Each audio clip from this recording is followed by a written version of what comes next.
Hello, my friend. Welcome to your sleep story. My name is Thomas, and tonight it is my great privilege to be the voice that you listen to as you drift into sleep. Tonight, I want to tell you a story, not just any story, but a memory from a time long ago when I was a young man traveling through the ancient lands of the Far East. I want to tell you about a place I have never forgotten, a small tea house on the edge of a quiet river in a city that time seemed to have left behind, about the old man who sat inside it, waiting as if he had been waiting for someone like me for a very long time. First, let's take a few moments to leave this world behind. I'm going to count down from 10 to 1. With every number, allow yourself to let go just a little more. And feel the surface beneath you right now. The bed, the blanket, the pillow. Feel how completely it supports you. You don't need to hold yourself up tonight. Everything is already holding you. Beneath what you lie upon, feel something deeper, quiet, steady support of the earth itself. Our home, our constant, gentle foundation. As you feel that, see if you can sink just a little deeper into this moment. Just let go. 9. We're safe. Allow my voice to be a gentle friend tonight. Guide that only ever brings you to warm places, quiet places, places that hold you, let you rest. Trust that tonight all is well. Bring your attention gently to your body now. Notice where you might still be holding, perhaps in your shoulders, or in your jaw, or in your hands. Notice and then soften just a little.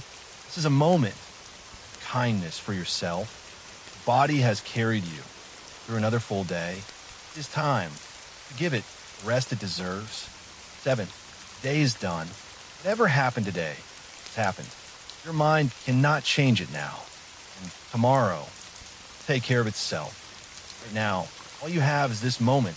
So when thoughts come, let them come.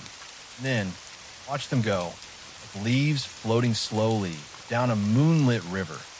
Clouds drifting quietly across a dark sky. You don't need to chase them. Just let them pass.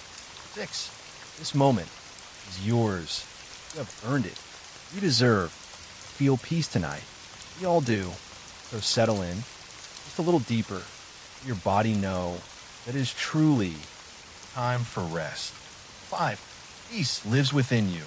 It is always there, a quiet friend, waiting to be felt. Perhaps you can feel it now, somewhere in your chest, or in the slow, easy rhythm of your breath. Allow a little gratitude now, if you can. Gratitude for the warmth around you, for the breath in your body, for the people who love you, for this quiet moment at the end of a long day. 4. Begin now to let your imagination open slowly. Picture a city very old, very quiet. A city built along the edge of a great river, where wooden houses lean gently toward the water. Paper lanterns hang above narrow streets. The smell of tea drifts softly through every open doorway. 3. See it now. Small tea house, tucked between two old buildings. Walls are dark wood, worn smooth by many years. Paper lantern hangs by the door, glowing warmly in the evening air. From inside comes the soft sound of water beginning to boil, and the faintest smell of something green and delicate and ancient. 2. Check in with your body. One last time. Really let go now. Arms are heavy. Legs are warm. Breathing has slowed, almost without you noticing. Body has worked hard today. It's time to give it rest. 1. Completely letting go now. As I tell you, tonight's sleep story is a curious thing. How certain places stay with a man. I have traveled in my time through many countries, many cities. Those have left only the lightest mark on me. Pleasant memory. Taste one would like again. A view from a particular window. There is a city I've never forgotten. A city on the edge of a slow river. The mornings begin with mist, and the evenings end with the smell of tea. And in that city, It was a tea house, small, old, easy to miss. You were not paying attention. I'd been walking for most of the day. It was autumn. The leaves on the old trees along the riverbank had turned to gold and deep red. The air was cool and smelled with smoke and river water and something else, something I could not quite name. I had no particular destination that evening. I was simply walking the way a man walks when he has nothing he needs to do and nowhere he needs to be. Hello, my friend. Welcome to your sleep story. My name is Thomas, and tonight it is my great privilege to be the voice that you listen to as you drift into sleep. Tonight, I want to tell you a story, not just any story. The memory from a time long ago when I was a young man traveling through the ancient lands of the Far East. I want to tell you about a place I have never forgotten, a small tea house on the edge of a quiet river in a city that time seemed to have left behind, about the old man who sat inside it, waiting as if he had been waiting for someone like me for a very long time. First, let's take a few moments to leave this world behind. I'm going to count down from 10 to 1. With every number, allow yourself to let go just a little more. And feel the surface beneath you right now. Bed, the blanket, pillow. Feel how completely it supports you. You don't need to hold yourself up tonight.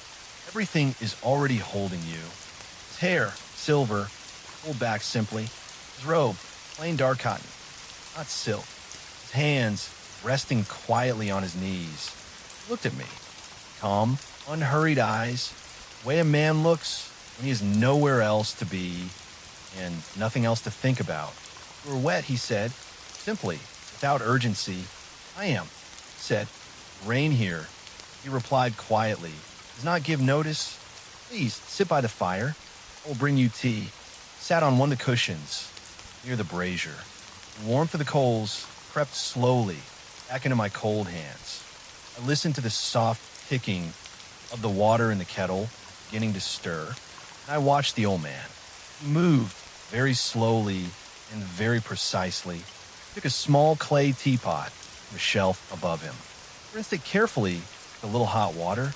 He opened a small tin, took out a handful of tea leaves, and held them near his face, breathing them in slowly with evident pleasure, as if this moment, this small, ordinary moment, deserved his full attention. He placed the leaves carefully into the pot. He poured the hot water, not quite boiling, in a slow, steady stream. He replaced the lid. Then he waited without impatience, without distraction, simply waited. After a little while, he poured the tea into 2 small cups, handed one to me with both hands. "Drink," he said. Drank. Tea was pale green, very hot. It had a taste I could not quite place. Something of flowers, something of morning rain on leaves, something of the faintest bitterness that marks the very best things in life. The old man smiled, his small smile that came and went quietly like a candle flame in a gentle breeze. "It was from a bush," he said, "that grows about a mile from here, on the slope of a hill above the river. I have known that bush for 40 years. Tea changes a little every season. This year is a little sweeter than last year because the spring was dry. You know the bush," he said. "You know the bush," he said simply, the way a man knows an old friend. Each season is a little different. Each season it rewards attention. Rain went on falling outside, soft and heavy on the river, on the old stone path, on the roof of the tea house. And inside, coals glowed steadily. The kettle ticked softly. We talked a little. We were silent. A great deal. The evening passed, the way I have rarely known evenings to pass. The deep, unhurried sweetness. Though time had thickened and was willing to linger, it sat in this same room, beside this same brazier, making tea for 40 years. Did not seem to find this small life. Seemed to find it exactly enough. One evening, near the end of my time in the city, I asked him, "Do you ever wish for a different life? Bigger life?" He was quiet for a long moment. He looked at the coals, their slow, red glow. Then he said, "Man who makes good tea every day for those who come to him, who pays attention, to the leaves, to the water, to the season, to the person sitting across from him. That man is not living a small life. He is living exactly the right one." I left the city 3 days later. I have traveled many places since. I've seen many things, but I have never forgotten that small tea house. The old man who sat beside the brazier, making tea with both hands, paying attention, everything, and finding in that attention something like peace. Now, that peace is yours. Your body is heavy now and warm. Breathing is slow and deep and easy. There's nowhere you need to be, nothing you need to do.